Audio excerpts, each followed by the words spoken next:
유전무죄 또 무전유죄라는 말이 있습니다.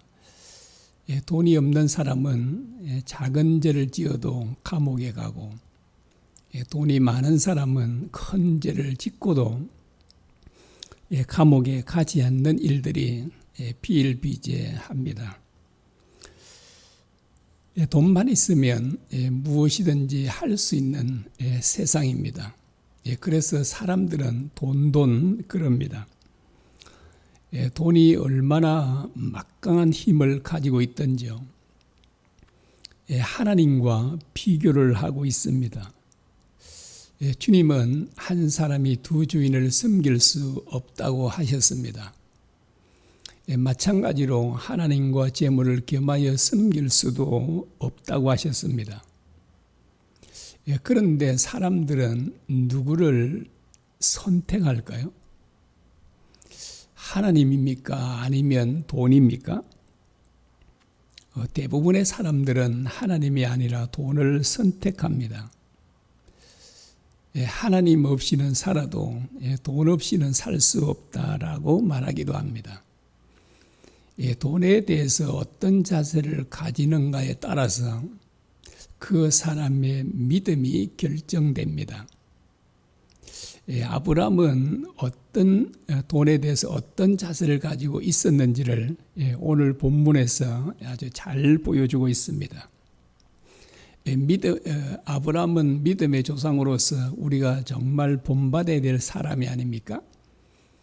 그러면 이 아브라함이 재물에 대해서 돈에 대해서 어떤 자세를 가졌는지 우리들이 꼭 배워야 할 것입니다. 아브라함은 약 300명으로 수천 명이 넘는 대연합군을 물리쳤습니다. 대승리를 거두고 돌아오는 아브라함을 영접하기 위해서 소돔 왕과 살렘 왕이 사해의 골짜기라는 곳까지 마중을 나갔습니다. 본문에 나오는 살렘 왕은 왕이자 지극히 높으신 하나님의 제사장이었다라고 말합니다. 그는 정말 신비한 인물로 성경은 묘사하고 있습니다. 그는 바로 만왕의 왕이자 대제사장이신 예수님을 예표하는 인물입니다. 여기 대해서는 다음에 또 기회가 있으면 말씀드리도록 하겠습니다. 그는 아브라함에게 복을 빌어줍니다. 이렇게 말합니다. 천지 주제이시오 지극히 높으신 하나님이여 아브라함에게 복을 주옵소서. 너희 대적을 내 손에 붙이신 지극히 높으신 하나님께 찬송할지로다 라고 합니다. 멜기세덱은 이번 전쟁의 승패가 누구의 손에 달렸었는지를 잘 알고 있었습니다. 이번 전쟁에서 이기게 하신 분이 바로 하나님이시다라고 말합니다. 그러므로 승리를 주신 하나님께 찬양을 드리라고 말하고 있습니다. 그러자 아브라함은 전리품 가운데 10분의 1을 멜기세덱에게 드립니다. 이것은 전쟁에서 승리한 것이 전적으로 하나님의 은혜였다는 것을 인정하는 것입니다. 모든 전리품은 하나님의 것입니다라는 고백으로 11조를 드린 것입니다. 성경에 11조에 대해서 기록한 것은 오늘 본문이 최초입니다. 어떤 사람들은 아브라함이 오늘 본문에 나오는 이 11조 한 번만 드렸다고 말합니다. 그러므로 율법에 들어있는 11조를 드릴 필요가 없다라고 말합니다. 그리고 드려서는 안 된다고 말합니다. 그 이유는 예수님이 모든 율법을 완성했기 때문이라고 합니다. 아마 여러분도 11조에 대해서 많은 논란들에 대해서 잘 알고 있을 것입니다. 아브라함은 하나님을 실제로 믿은 사람이었으므로 하나님의 뜻이 무엇인지를 그는 정확하게 잘 알고 있었을 것입니다. 그래서 그는 지나가는 나그네를 아주 극진히 대접합니다. 여러분 혹시 지나가는 나그네를 위해서 살찐 송아지를 잡아본 적이 있으십니까? 아브라함은 정말 기름지고 살찐 송아지를 잡아서 지나가는 나그네를 대접했던 것입니다. 그러면 나그네를 대접한 것이 한 번만 기록되어 있으니까 아브라함은 평생도록 나그네를 한 번만 대접한 것일까요? 그리고 아브라함은 가난한 사람들을, 고아들을, 가부들을 구제했다는 말이 한 번도 기록되어 있지 아니하므로 그는 가난한 사람들을 한 번도 도운 적이 없을까요? 그렇지 않습니다. 성경은 모든 것들을 다 기록하지 않습니다.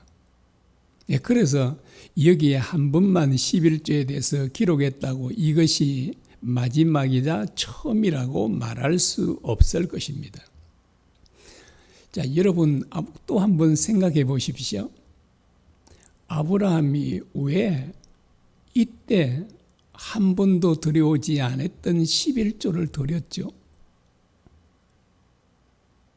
그리고 또 그 이후로는 왜 한 번도 드리지 않았을까요?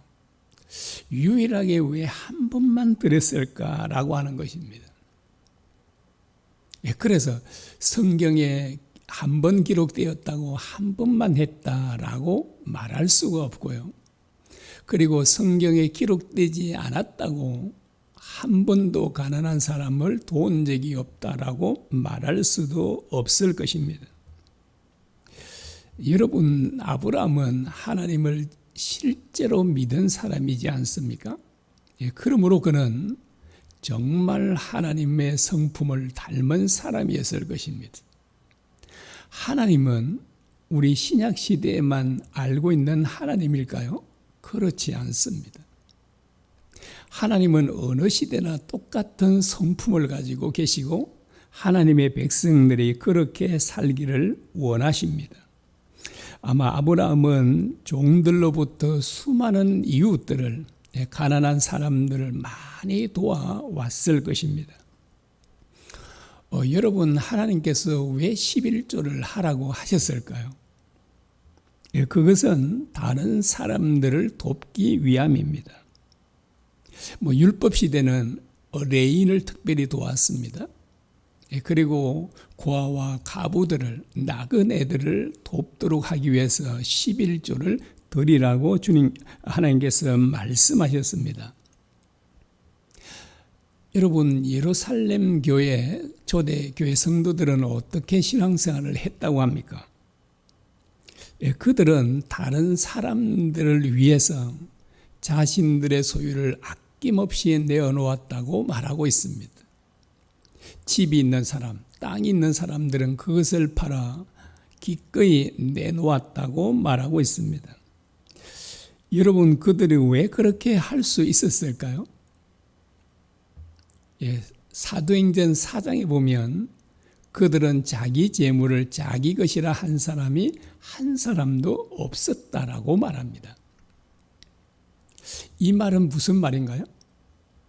자신들의 모든 소유는 하나님의 것이라는 것입니다. 그래서 그들은 자기들이 가지고 있는 그 소유들을 그들은 정말 아낌없이 내어놓을 수 있었던 것입니다. 여러분, 이런 사람들에게는 11조라는 것은 아무 의미가 없습니다. 삭개오는 전 재산을 내어놓았다 그러지 않습니까? 그리고 김미진 간사님은 10분의 9를 드린다고 합니다. 그리고 어떤 분들은 10분의 5를 드리고 또 어떤 분들은 수입의 10분의 3을 드리기도 한다고 합니다. 이런 사람들은 율법의 규정을 뛰어넘는 것입니다. 여러분, 하나님께서 이런 사람들에게 율법의 규정대로 너는 반드시 11조를 해야 한다고 말씀하실까요? 그렇지 않을 것입니다. 자, 이런 사람들에게는 11조를 하라고 할 필요가 없지 않습니까? 왜냐하면 10분의 9를 드리고 10분의 5를 드리는 사람에게 11조를 꼭 드려야 된다라고 말씀하실까요? 그렇지 않습니다. 율법에서 규정하고 있는 11조는 가장 기본적인 수준에 불과합니다. 예루살렘 성도들처럼 하는 사람들은 당연히 11조를 드리지 않아도 됩니다.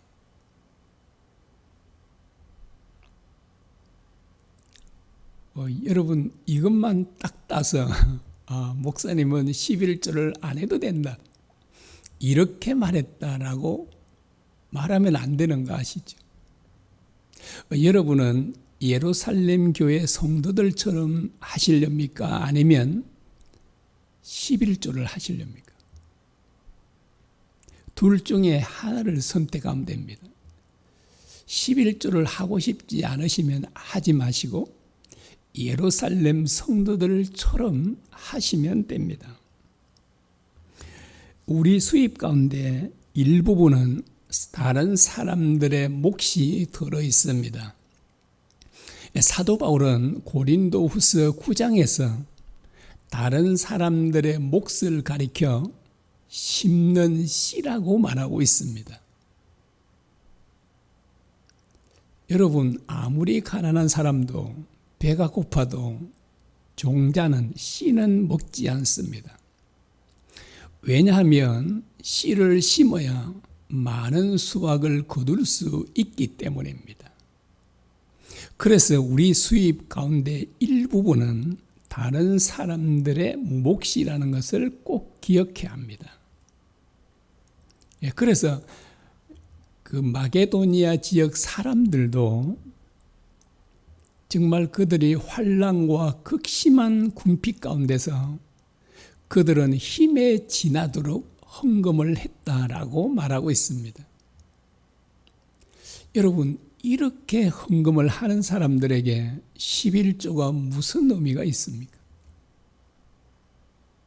11조를 안 드려도 이렇게 우리가 살아간다면 얼마든지 11조를 드리지 않을 수 있습니다.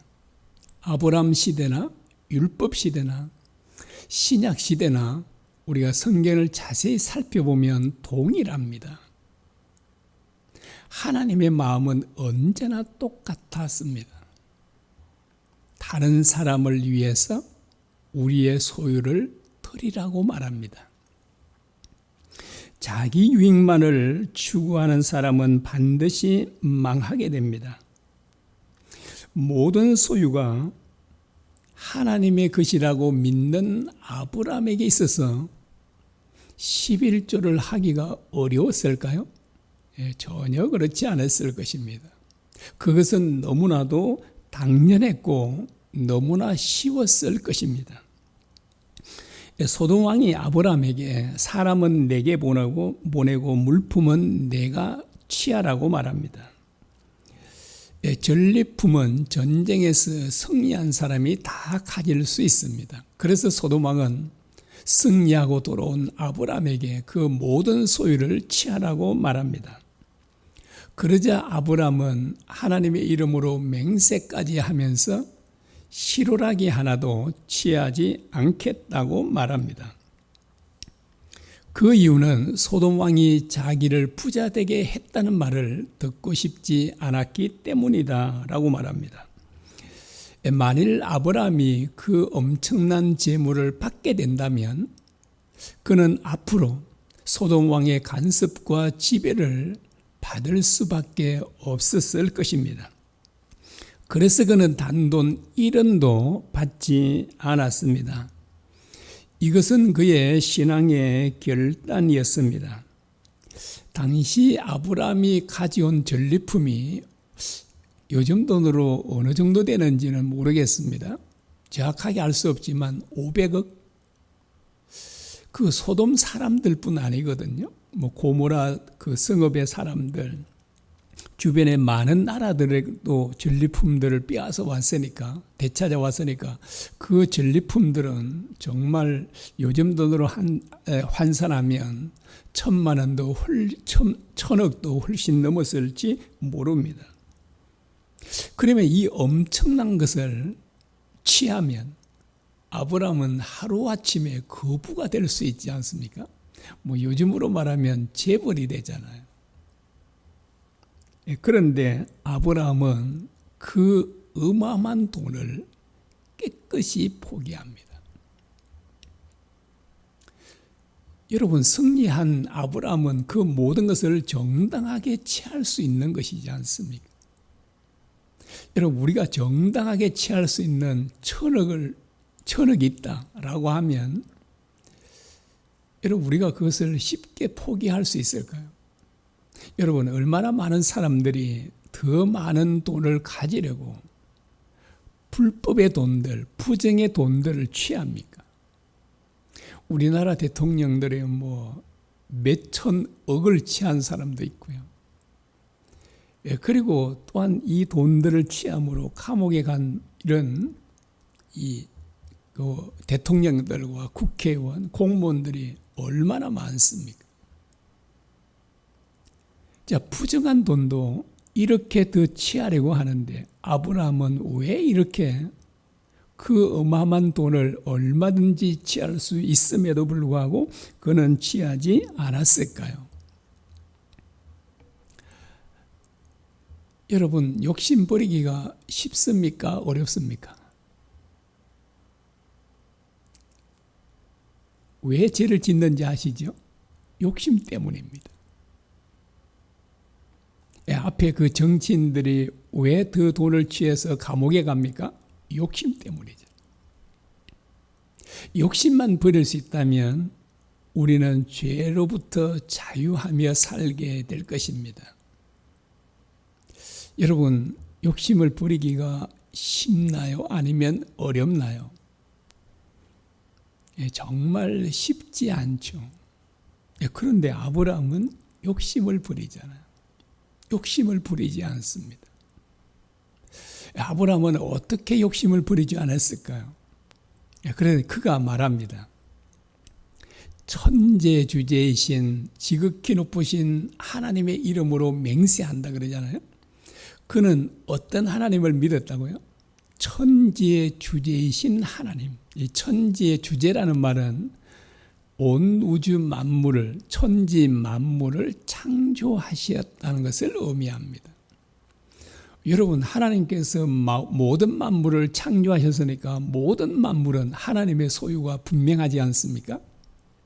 아브라함은 이런 하나님을 믿었습니다. 자, 이런 하나님을 진짜 믿으면 얼마든지 욕심 부리지 않고 살아갈 수 있습니다. 여러분, 내가 욕심을 버려야지 한다고 버려집니까? 그렇지 않습니다. 우리 마음 중심에 온 우주 만물을 창조하신 하나님을 모시기만 하면 우리 안의 욕심은 저절로 물러갈 수밖에 없습니다. 빛이신 주님을 우리 마음 가운데 모시면 그 우리 안에 있는 모든 어두움들은, 부정적인 것들은 물러갈 수밖에 없지 않습니까? 그래서 우리가 욕심을 버려야지, 죄를 짓지 않아야지, 이렇게 해서는 아무리 노력해도 할 수 없습니다. 그런데 하나님을 우리 중심에 모시면 우리는 얼마든지 모든 욕심으로부터 참 자유할 수 있습니다. 우리가 오늘 아침에 우리가 또 이 말씀을 기억하면서 함께 기도했으면 합니다. 여러분, 우리가 욕심을 버리고 돈의 노예로 살지 않으려면, 돈으로부터 참 자유에 살려면 아브람처럼 천지의 주제이신 하나님을 믿기만 하면 되는 것입니다. 그분을 우리 중심에 모시면 우리 또한 아브람처럼 정말 모든 돈으로부터, 재물로부터 자유의 삶을 살아가게 될 것입니다. 우리도 아브람처럼 그런 믿음을 달라고 우리 함께 기도하시기 바랍니다. 기도하겠습니다.